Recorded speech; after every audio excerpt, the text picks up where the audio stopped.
আসসালামু আলাইকুম।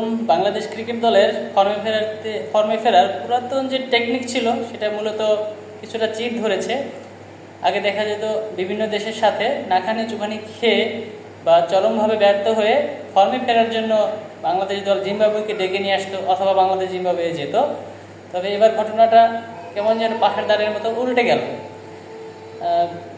কয়েকটি দলের সাথে খারাপ খেলে বাজে পারফরমেন্সের পর জিম্বাবুয়েকে ডেকে আনা হলো, সেখানে জিম্বাবুয়ের সাথে টেস্ট ম্যাচে পরাজয় হলো। এরপরে আবারও ফর্মে ফেরার জন্য আমরা বেছে নিয়েছি সংযুক্ত আরব আমিরাতের মতো একটি দলকে, যেখানে প্রথম ম্যাচে আমরা তাদেরকে ভালো ব্যবধানে হারিয়েছি। পারভেজ হোসেন ইমনের সেঞ্চুরির বিনিময়ে বাংলাদেশ আরব আমিরাতকে ভালো ব্যবধানে পরাজিত করেছে। চলছে আজকে দ্বিতীয় দিনের দ্বিতীয় ম্যাচ, দ্বিতীয় টি-20 ম্যাচ।